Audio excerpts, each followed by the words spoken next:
Hey guys, this is Sarah, and today I'm going to share with y'all stage one of my happiness program. Or wait, am I calling it phase one? Whatever. Part one. This is for people who are anywhere on the spectrum between I hate life, it sucks, I'm depressed, and there's no hope. Anywhere between that end and life isn't too bad.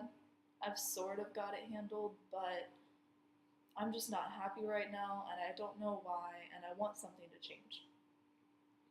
Anywhere on that first half of the spectrum.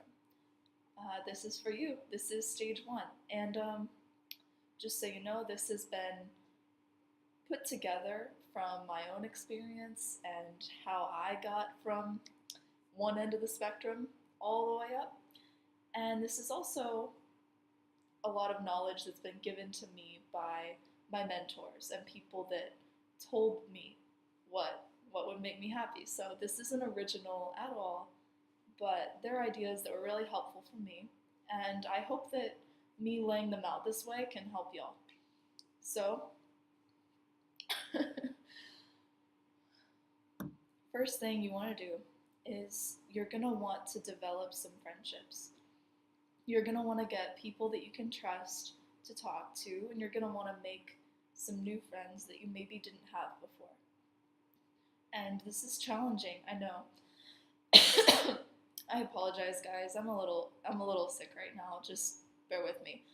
Um, okay.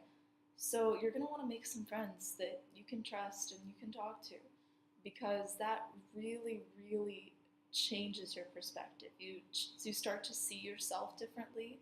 You start to see more meaning in life, and you start to see the world differently. And that's really helpful for you. Other thing you're going to want to do is start exercising regularly. It doesn't need to be intense. It doesn't need to be too frequent. It might just be a few times a week, but start exercising regularly and work on improving your nutrition as well. If you're in any addictive habits, even related to food, if you're addicted to sugar or let's say fried foods, um, you're gonna want to start getting off of that, because unhealthy foods tend to make us feel worse about ourselves whenever we eat them. And if you're feeling bad about life, if you're on the first half of the spectrum, the last thing you need is to have food going into your body that's just going to make you feel worse. So that's a really big one right there. Next is I'm going to want you to start journaling. And it doesn't need to be complex or deep or reflective. I just want you to start talking about your emotions, writing out what you're feeling, writing out your thoughts, and it's going to help you get more in touch with who you are and your own inner sense of being and even happiness that comes from expressing yourself. And that's really important. I definitely would encourage any of you to start journaling. And the next thing I want you to do is to start learning, to start thinking about the things that you're naturally curious about and interested in, and just start doing them. Do some research, and just start developing some knowledge about something that you like. You'll develop a sense of confidence as you feel like you know a little bit more than you did before. And it's also just good to have that tool. You'll feel a little bit more hopeful, and it will be good for your future. So yeah, start some learning. Next thing I want you to do is develop your life purpose and your vision and goals. So start thinking about who you want to be. How who you are right now is not who you want to be, and how you can start getting there. Start working on some goals. Start working on seeing where you want to be, because that provides a little bit of hope. As soon as you start working on something about how you can be better in the future, you'll already start to feel like, all right, I can do this. So that's a huge one.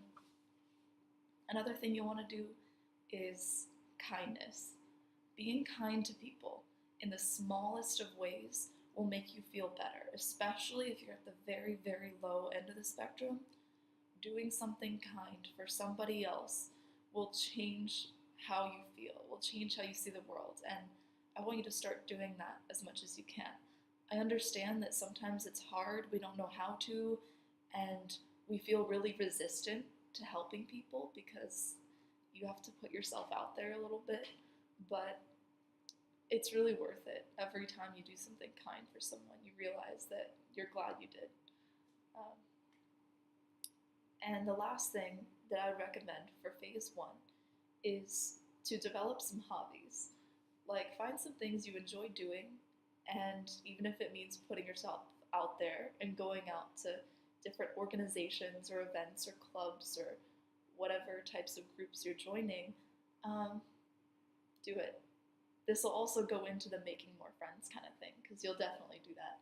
But hobbies allow us to stay busy and active, because when we're in a low place and we're depressed, it's very easy to lose our activity, and it just reinforces the negative spirals that go on in our minds, and we don't want that. So what I would say is start making yourself active, but doing things that you enjoy, that aren't too serious, that aren't too stressful, that don't make you feel like if you can't succeed, you'll be a failure. No, just work on the things that are chill, that are fun, that you like doing. Um, so yeah, that concludes phase one of the happiness program. And stay tuned for phase two. I'm excited to show that to y'all too, because that's personally the one that I'm still on right now. I'm still on phase two, and I'm still working on mastering that. Maybe there's a phase three, I don't know, but if I come up with that, I am sure that I will let you know. So thanks for watching this video. I'm signing off.